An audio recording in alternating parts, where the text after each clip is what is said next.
Oi, pessoal, tudo bem com vocês? Na aula de hoje nós vamos falar sobre as células-tronco e algumas aplicações biotecnológicas.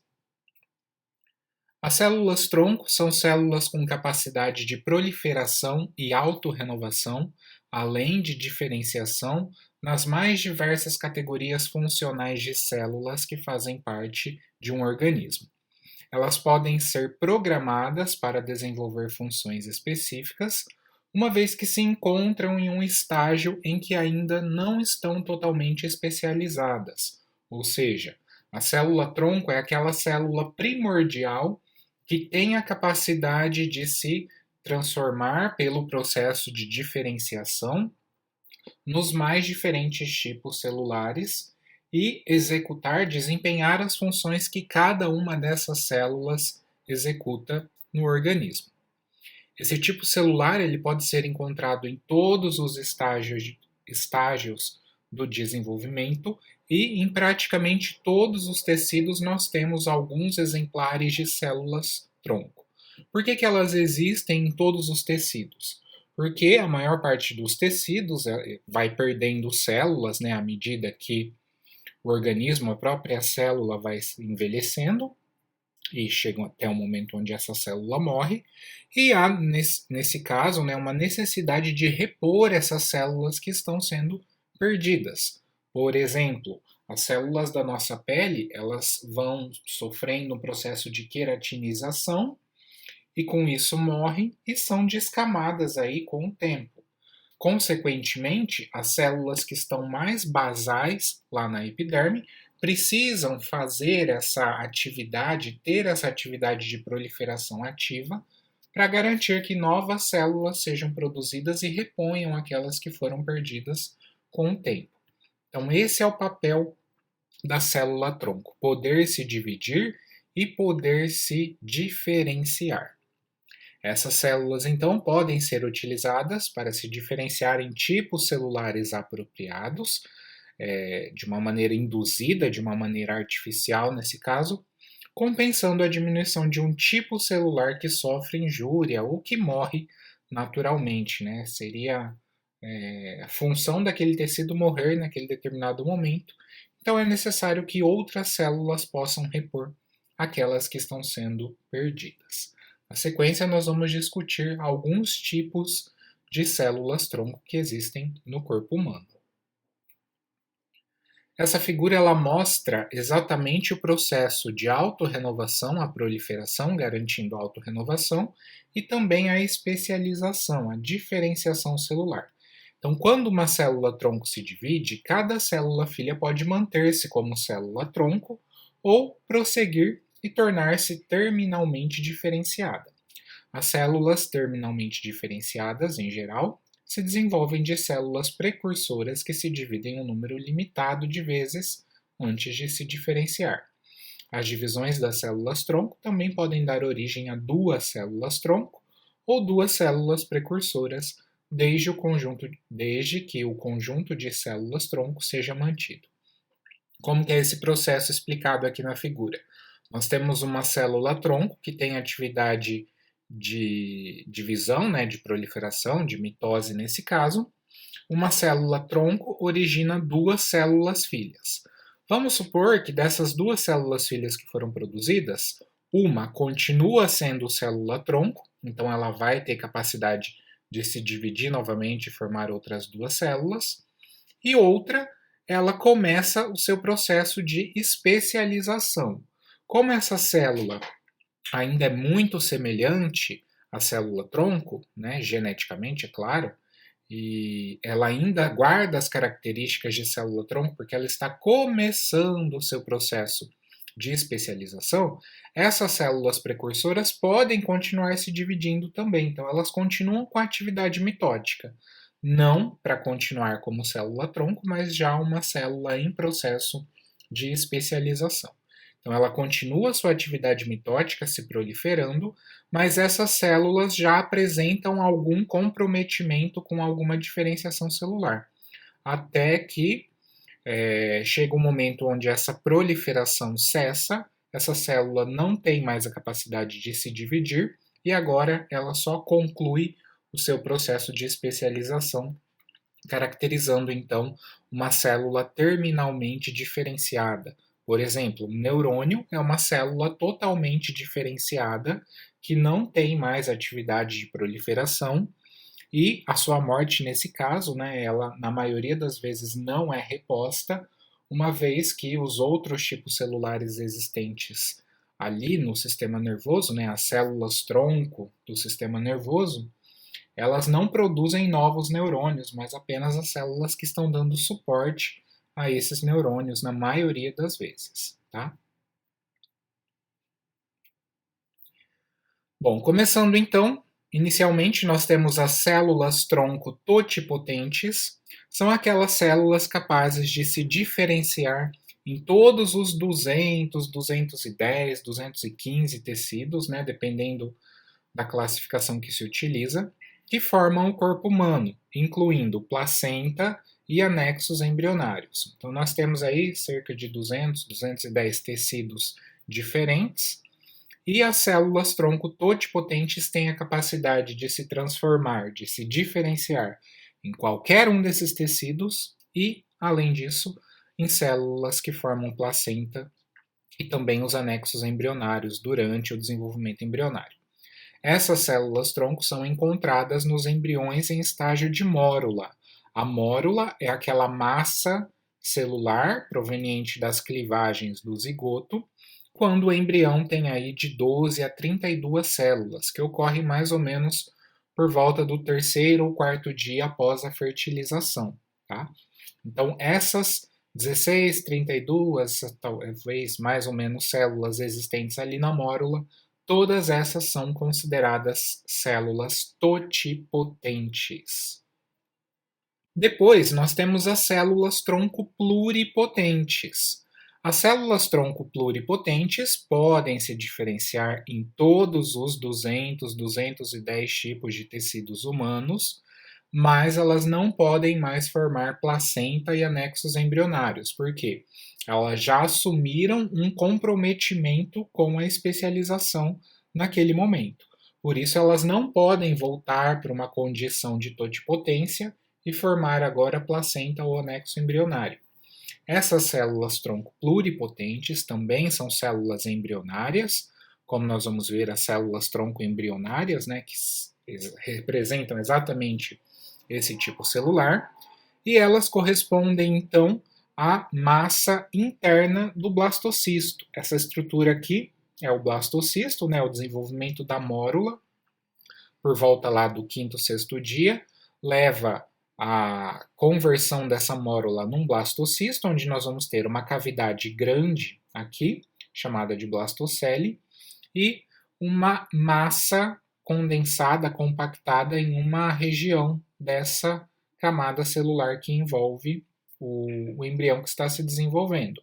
Então, essas células aqui, do chamado polo embrionário, essa massa interna celular, corresponde a células pluripotentes, enquanto essas células externas não são mais, né, totipotentes, não são pluripotentes, porque agora elas só vão se diferenciar na placenta e nos anexos embrionários e não participarão da formação do embrião.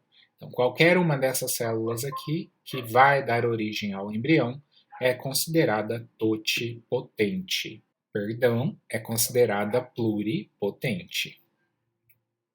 Depois temos as células tronco multipotentes, também chamadas de células tronco adultas. Essas células se diferenciam em alguns tipos celulares, como os presentes em um órgão específico, ou tecidos de mesma origem embrionária. Por exemplo, as células tronco da medula óssea, que produzem as células do sangue, né? Glóbulos brancos, glóbulos vermelhos, plaquetas e suas respectivas divisões. Então, elas apresentam uma capacidade de se diferenciar em alguns tipos específicos, mas não em todos. Por exemplo, uma célula tronco da medula óssea não tem a capacidade de formar uma célula do sistema nervoso, não tem capacidade de formar uma célula do sistema hepático, por exemplo, do fígado, né? Atualmente nós temos um destaque aí para células tronco mesenquimais, que são células tronco adultas, que podem ser isoladas de várias fontes biológicas, como é o caso do cordão umbilical, da medula óssea, do tecido adiposo, do fígado fetal, entre outros, e essas células tronco mesenquimais podem se diferenciar em alguns tipos celulares distintos, desde que você faça uma reprogramação, um tratamento em cultura específico para garantir que ocorra esse processo de diferenciação. Então, as células tronco mesenquimais podem dar origem às células do intestino, às células musculares, às células sanguíneas, células nervosas, cardíacas, do fígado, enfim. Podem dar origem a qualquer tipo de tecido. Temos aqui algumas vantagens das células tronco mesenquimais, que vêm sendo bastante utilizadas e estudadas atualmente. A principal delas é uma fácil obtenção, porque elas podem ser obtidas de uma série a partir de uma série de tecidos. Elas podem ser obtidas do próprio paciente, ou seja, se você está estudando as células do João, você vai lá, coleta o material do João e estuda aquelas células para desenvolver tratamentos, terapias específicas voltadas para o João, porque ele tem algum problema de saúde e você quer curar aquele problema com uma célula tronco. Então você estuda as próprias células tronco dele e não a de outra pessoa, o que daria problema de incompatibilidade genética.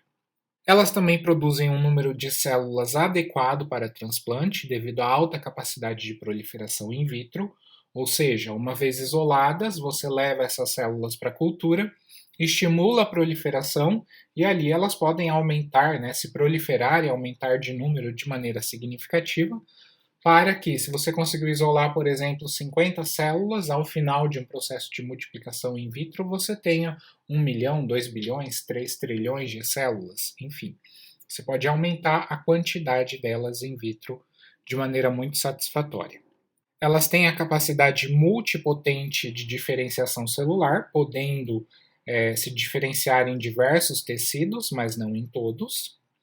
São de fácil manipulação e também manutenção no laboratório, e isso é importante porque reduz gasto e reduz técnicas muito avançadas para manutenção e manipulação, então acaba barateando o trabalho também com esse tipo celular. Elas são pouco imunogênicas, porque se você está retirando células tronco do seu próprio organismo, essas células não vão se voltar contra você, poderiam se voltar contra outra pessoa ou gerar uma reação imunológica em outra pessoa, mas em você dificilmente isso vai acontecer. E também possuem habilidade de integração no tecido hospedeiro e interação com o tecido circunjacente, ou seja, quando você coloca uma célula tronco mesenquimal para crescer lá no fígado, ela consegue se integrar com o tecido do fígado e interagir com aquele tecido. Então ela começa a se comportar como um hepatócito, como uma célula do fígado. E não vai ficar crescendo ali como um corpo estranho, como algo diferente do fígado. Ela consegue se incorporar, se integrar e interagir com o tecido circunjacente, que está ali ao redor dela. Trouxe aqui alguns exemplos. Por exemplo, aqui nós temos as principais doenças atualmente tratadas com células tronco hematopoéticas, células tronco provenientes da medula óssea, que dariam origem às células sanguíneas, tanto eritrócitos como os glóbulos brancos, os leucócitos, em todos os seus tipos. Neoplasias, que são novas formas de aparecimento de células que caracterizam na medula óssea, principalmente as leucemias. Então, essas células tronco hematopoéticas podem ser utilizadas para diversos tipos de doenças relacionadas à medula óssea, por exemplo, leucemia mieloide aguda, leucemia linfoblástica aguda, leucemia mieloide crônica, síndromes mielodisplásticas, doenças mieloproliferativas, linfoma de Hodgkin e não Hodgkin, leucemia linfocítica crônica, mieloma múltiplo, enfim, uma série de outros, e também algumas doenças diferenciadas, por exemplo, o caso do lúpus, que é uma doença autoimune, amiloidose, anemia plástica grave, além de alguns tipos de anemia, talassemia, imunodeficiência combinada grave, CID, que é a síndrome do garoto bolha lá, né? Que vocês devem conhecer aí da literatura e dos programas de televisão, e também erros inatos do metabolismo. Um outro tipo celular que é bastante utilizado são as células do cordão umbilical, as células tronco-mesenquimais hematopoéticas provenientes do cordão umbilical. Então, quem está pensando em engravidar aí, pensa que é interessante também, além de separar um bom dinheiro para comprar fralda para a criança, né? Montar uma poupança aí para armazenar as células congeladas do cordão umbilical, né? Acha um banco de criodepósito aí para você guardar as células congeladas do cordão umbilical do seu bebê, porque se algum dia ele tiver alguma leucemia, ele precisar de alguma célula tronco mesenquimal, hematopoética, né? Você já tem guardada essas células para o tratamento de alguma possível doença, por exemplo. Aqui nós temos não doenças, né, mas algumas vantagens e desvantagens que podem ser utilizadas, as células tronco do cordão umbilical, que muitas vezes vão tratar as mesmas doenças das células tronco da medula óssea que nós vimos no slide anterior. Por exemplo, as vantagens, né? Não requer alta compatibilidade HLA, estão prontamente disponíveis, porque você vai ter essas células armazenadas num criobanco. Temos uma menor chance de doença enxerto versus hospedeiro, quando o enxerto se volta contra o hospedeiro, né, e desenvolve um processo imunológico que ataca o hospedeiro. Temos uma alta concentração de células tronco hematopoéticas provenientes do cordão umbilical, do sangue do cordão umbilical. Maior sensibilidade de utilização de um transplante autólogo, se o sangue de cordão umbilical do próprio paciente tiver sido colhido ao nascimento. Menos risco de contaminação por vírus, menos risco de desconforto para o doador, já que a punção de medula óssea traz alguns desconfortos, né, para o doador, e também possibilidade de haver um número elevado de doadores, aumentando a diversidade genética das unidades armazenadas. Se cada criancinha que nasce tiver o seu sangue do cordão umbilical congelado, né, o número de doadores de células tronco-hematopoéticas cresceria bastante. Quais as desvantagens? Temos um pequeno volume de sangue, mas ainda a quantidade de células tronco obtidas é satisfatória. É um processo demorado para regenerar o tecido hematopoético do receptor, e isso pode gerar um maior risco de infecção. Possibilidade de usar outras células tronco-hematopoéticas a partir da mesma coleção de sangue do cordão umbilical, caso o primeiro transplante não seja bem sucedido. Resultados a longo prazo são pouco conhecidos, porque não se faz isso ainda, né, e teoricamente dá certo. Com a história genética das células tronco-hematopoéticas de cordão umbilical pode ser relativamente desconhecida, há algum risco de transmissão de doenças genéticas.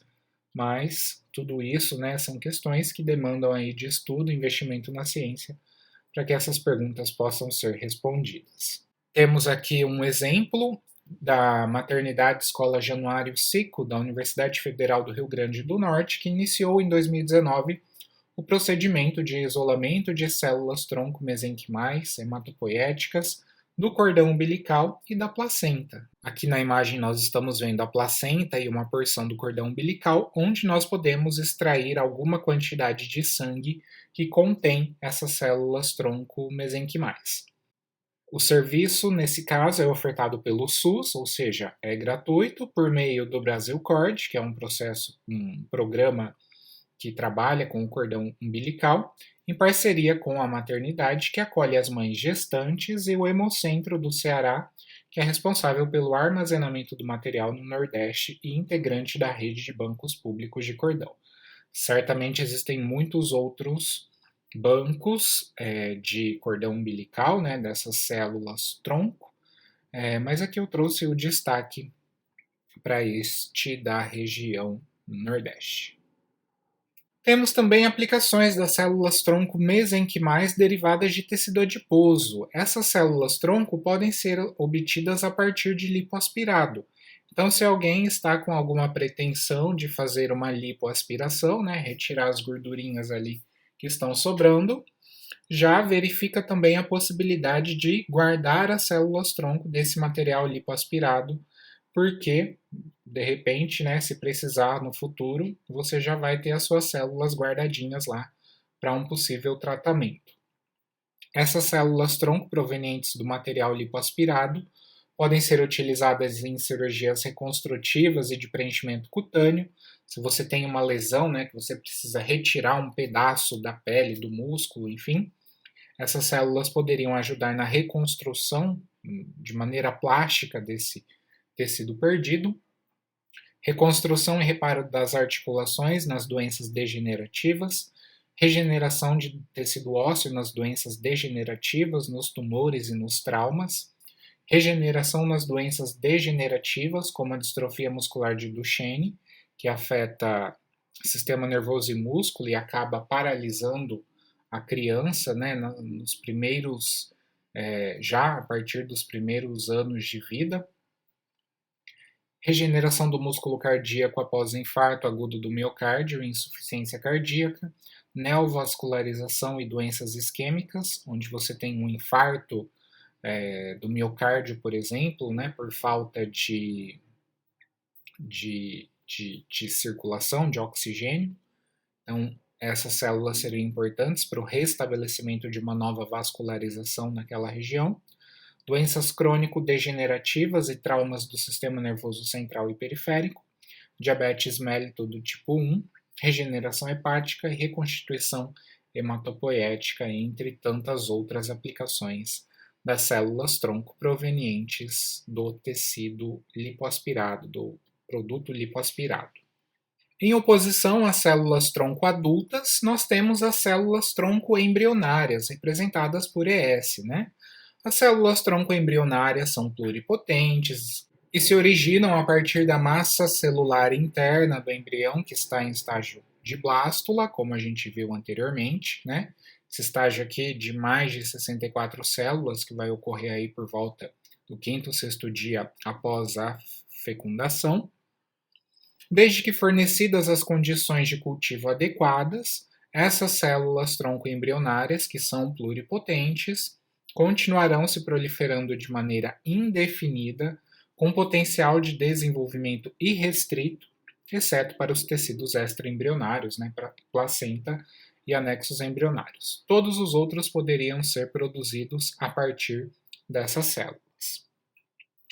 Se as células-tronco embrionárias são colocadas de volta em um blastocisto, elas se incorporam ao embrião e podem originar todos os tipos celulares do organismo, integrando-se perfeitamente em qualquer lugar que possam vir a ocupar e adotando as características e o comportamento que as células normais apresentariam nesse local. Ora, isso aqui é muito interessante, porque você pode retirar essas células-tronco embrionárias, fazer manipulação genética, fazer transgenia, fazer modificação genética e depois devolver essas células para o blastocisto, já que elas vão se incorporar de novo àquele blastocisto e podem, na sequência, dar origem, por exemplo, ao sistema reprodutor. Se essas células derem origem ao sistema reprodutor, os embriões formados por aquele organismo, né, ou melhor, os gametas formados por aquele organismo, carregarão essa modificação genética, carregarão essa transgenia e, consequentemente, transmitirão, passarão essa característica para a sua progenie. Então, você não tem um organismo todo modificado geneticamente, mas você tem gametas modificados geneticamente. E isso é extremamente interessante se você der a sorte, né, de que essas células que você modificou geneticamente possam dar origem ao sistema reprodutor lá do animal ou do ser humano que você está modificando, né? Falando agora mais especificamente das células-tronco embrionárias humanas, em 1998 foram estabelecidas as primeiras linhagens derivadas de embriões frescos ou congelados. Esses embriões frescos, né, foram aqueles resultantes do processo de fertilização in vitro que não foram utilizados, né, não foram transferidos para o útero, e ou estavam frescos ou estavam congelados, armazenados aí nas clínicas de fertilidade e reprodução assistida. Essas linhagens embrionárias de células-tronco, que foram obtidas de blastocistos humanos, foram mantidas em cultura por mais de 8 meses depois, sem sofrer nenhuma crise replicativa e conservando o cariótipo normal. Isso é interessante porque, se ela não sofre crise replicativa, significa que ela não está se proliferando de maneira descontrolada. E se o cariótipo continua sendo normal, significa que há estabilidade genética ao longo desse tempo. Tudo bem, 8 meses não é nada, né? Mas tem célula aí que você tira e transfere para a cultura, isola de um tecido e leva para a cultura, 3 dias depois ela já está com o cariótipo todo alterado. E, nesse caso das células tronco embrionárias humanas, isso não aconteceu. Essas células também mantiveram a capacidade de formar derivados das 3 camadas germinativas embrionárias, ectoderme, mesoderme e endoderme, cumprindo os critérios que as qualificam como boas células tronco embrionárias. Porém, nem tudo são flores, né? Quando injetadas em animais, em camundongos imunodeprimidos, as células tronco embrionárias humanas formaram o que nós chamamos de teratoma. E o teratoma é um tipo de tumor relativamente bizarro, porque ele se comporta, né? Terato já lembra essa origem embrionária. Esse tumor ele se comporta como se ele fosse um embrião e ele quer formar todos os tecidos e tipos celulares diferentes que existem num ser vivo, num ser humano por acaso, por exemplo. Então, o que o teratoma apresenta? Normalmente, o teratoma tem, além de muito tecido, pode ter formação de osso, formação de dente, formação de pelos, cabelo, né? Como é o caso, né, que a gente está vendo aqui nessa imagem, né? Um teratoma com um monte de coisa ali dentro e você encontra dentro dos teratomas esses pelos mesmo que aparecem aqui, tá? Porque o tecido ali está tão confuso, né? É um tecido tumoral, né? Um tecido cancerígeno, e ele já está tão confuso que ele não sabe nem o que ele está formando mais. Ele está se diferenciando, se proliferando e já nem sabe o que ele está formando.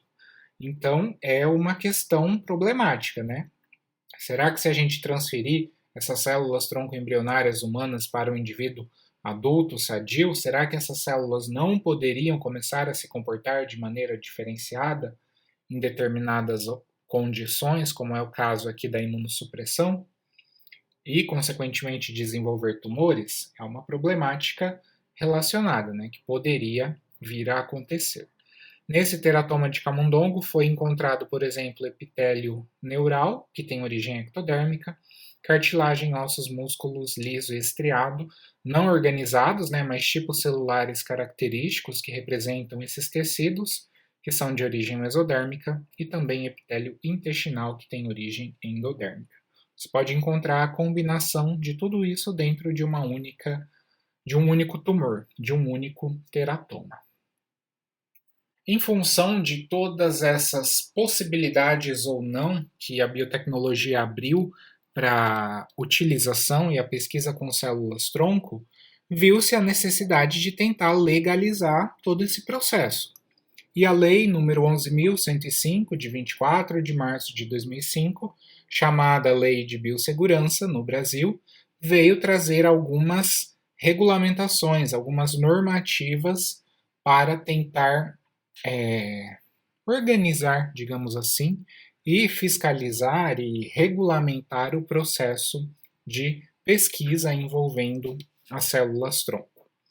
Então, a lei de biossegurança, né, envolve muitos outros fatores, incluindo organismos geneticamente modificados, transgênicos e clonagem, entre outros. E no seu artigo 5º, a lei diz o seguinte: é permitida para fins de pesquisa e terapia a utilização de células tronco embrionárias obtidas de embriões humanos, produzidos por fertilização in vitro e não utilizadas no respectivo procedimento, atendidas às seguintes condições.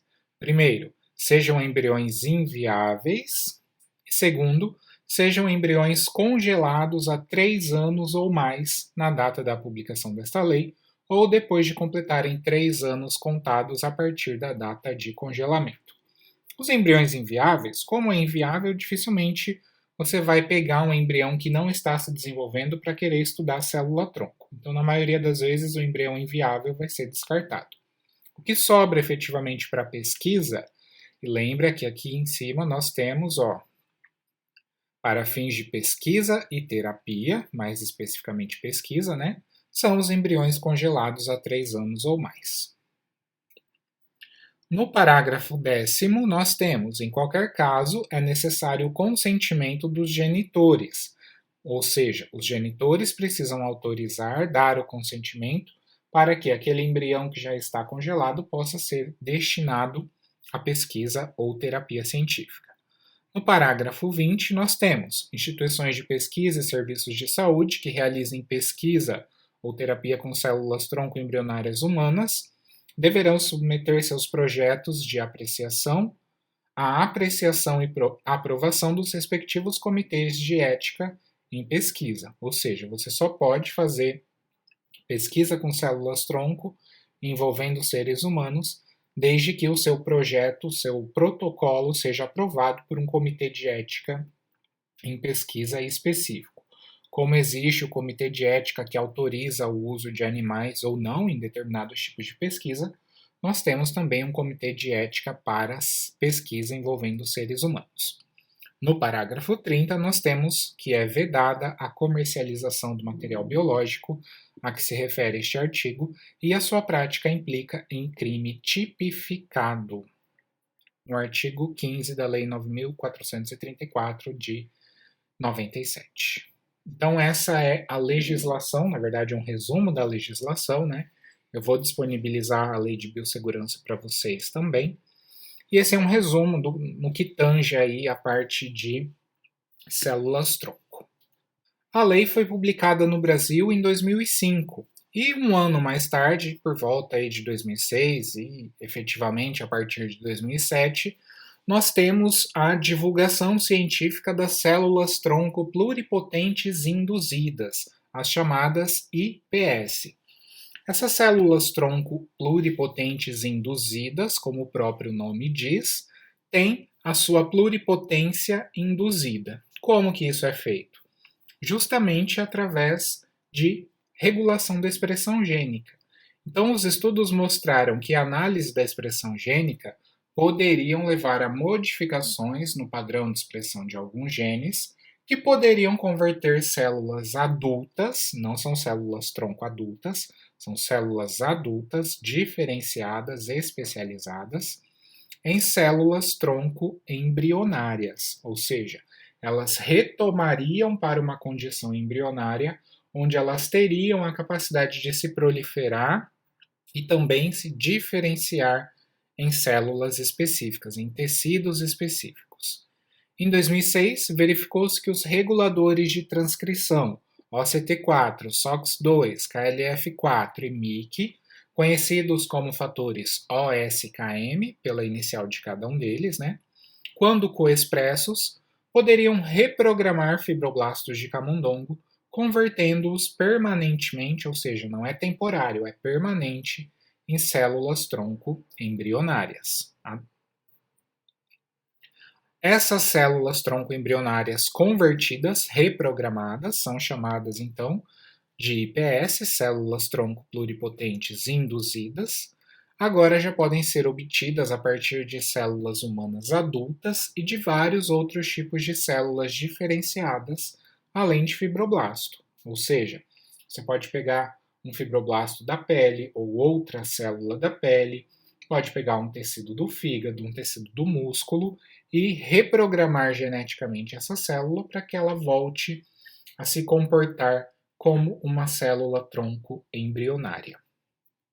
Mostrando aqui no esqueminha, né, as células tronco pluripotentes induzidas podem ser produzidas pela transformação de células isoladas de tecidos adultos em cultura. Ou seja, você retira uma célula do tecido, transfere para a cultura, por exemplo, aqui, cultura de fibroblasto obtido a partir de uma biópsia de pele adulta.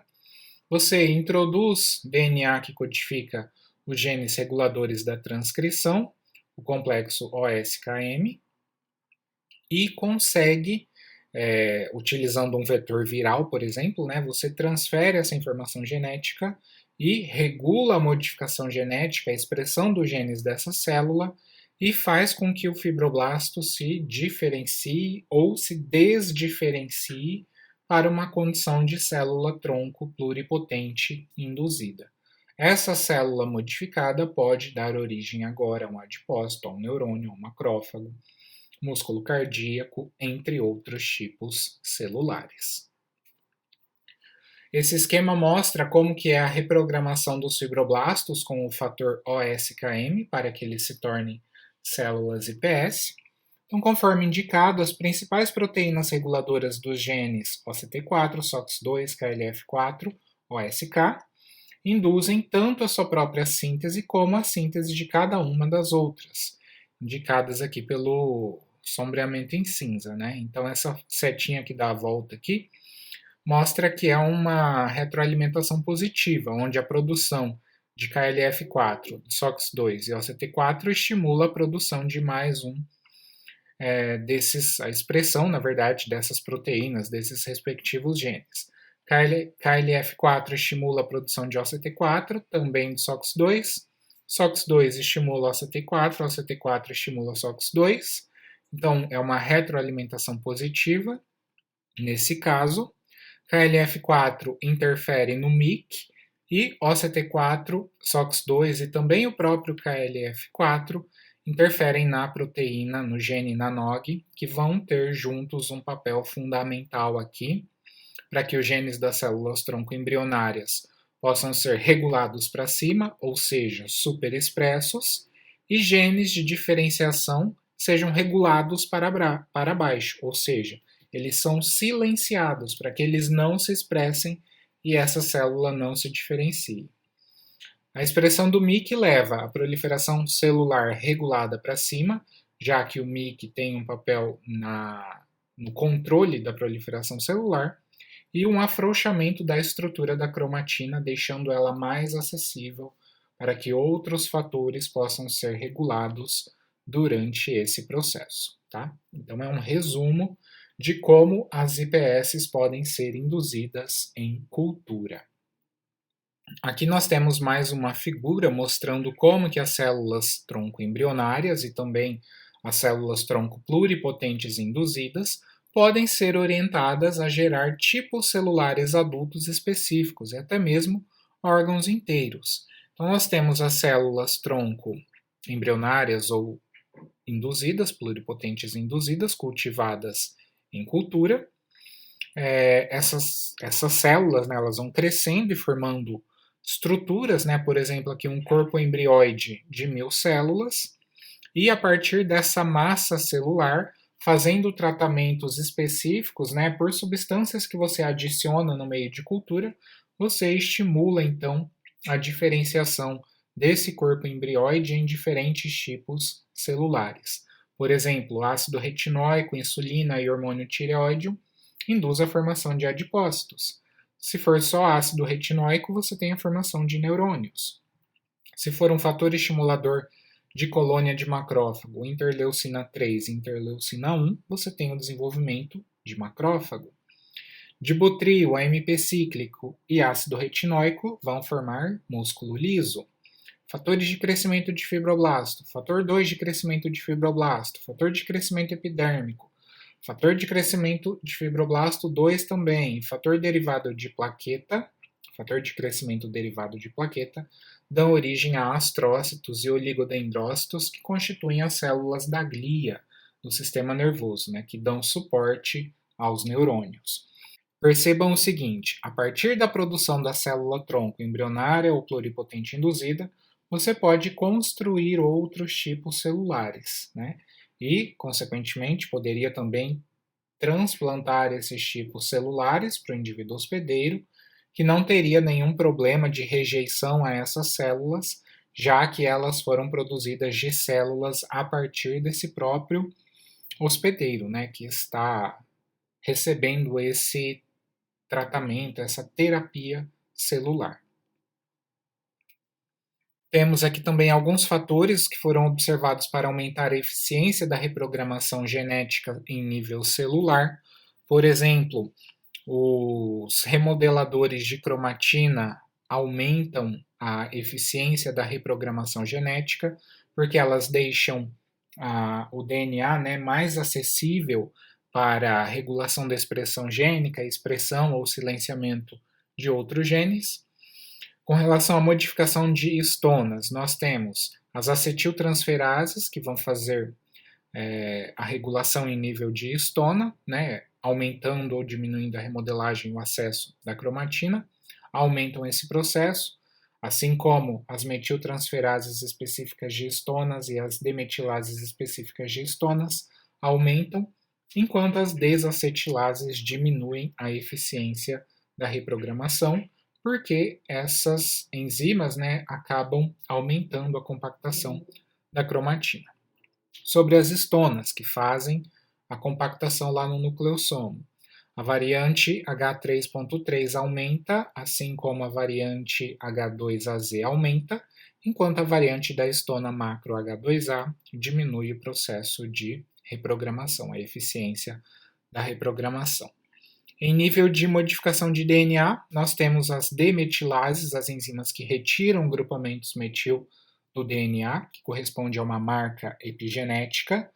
Então, a ação dessas enzimas aumentam também a eficiência da reprogramação, enquanto a expressão de RNAs, no caso, os RNAs longos não codificantes e os microRNAs específicos, todos eles por regulação de expressão de genes já transcritos, acabam aumentando também a eficiência da reprogramação genética. E para finalizar, mostrando aqui como um exemplo, né, de que as células tronco embrionárias e também as pluripotentes induzidas podem ser úteis para a descoberta de fármacos e análise de doenças. Por exemplo, você tem um paciente do qual as células são isoladas e essas células recebem os fatores OSKM, né, de MYC, OCT4, KLF4 e SOX2, e fazem o processo de pluripotência induzida, né, a desdiferenciação induzida, produzindo as células tronco pluripotentes induzidas.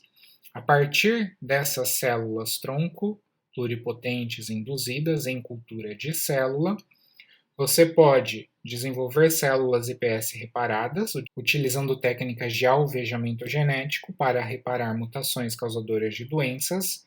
E essa técnica seria como se você atirasse mesmo na célula para colocar genes de reparo lá dentro, por exemplo, para conseguir, né, corrigir o reparo que essas células possivelmente necessitassem. Durante o processo de diferenciação in vitro, você teria a produção de células saudáveis. E essas células saudáveis, como são geneticamente compatíveis com o paciente, poderiam ser transplantadas para repor uma perda ou corrigir algum processo necessário nesse indivíduo. Uma outra abordagem terapêutica dessas células tronco pluripotentes induzidas seria a obtenção desses tipos celulares, a produção do tipo celular afetado. Por exemplo, você tem um paciente com um problema renal. Então, você desenvolve células com características de rim, de tecido renal. E nessa cultura de células, você utiliza, então, fármacos específicos ou faz a triagem de compostos terapêuticos específicos que poderiam contribuir para curar aquela doença ou para melhorar a fisiologia dessas células renais afetadas. Uma vez que você encontra in vitro o melhor fármaco que você sabe que pode ser utilizado, então, para o tratamento da doença, você aplica esse fármaco no paciente para que ele possa responder, né, esperando que ele vá responder da mesma forma que essas células induzidas responderam a esse fármaco. Então vejam que as terapias genéticas, as terapias celulares aqui, elas podem ser muito bem desenvolvidas, né, graças a esse conhecimento sobre a biologia das células tronco e juntando todos os conhecimentos moleculares e biotecnológicos que nós temos, para o desenvolvimento dessas terapias, desses tratamentos que possam trazer benefício para o paciente ou para qualquer outro organismo que necessite desse tipo de intervenção em nível celular e genético. Pessoal, então a teoria sobre as células-tronco é essa.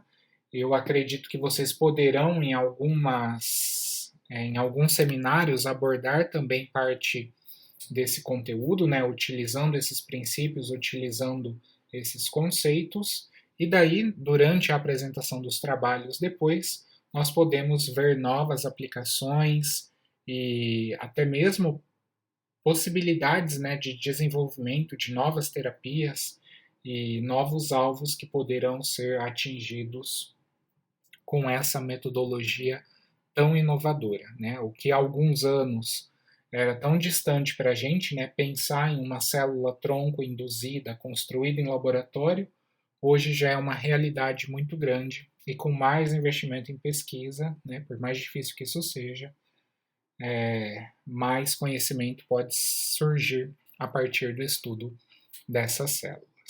Qualquer dúvida que vocês tiverem, entrem em contato. Um abraço e a gente se fala por aí.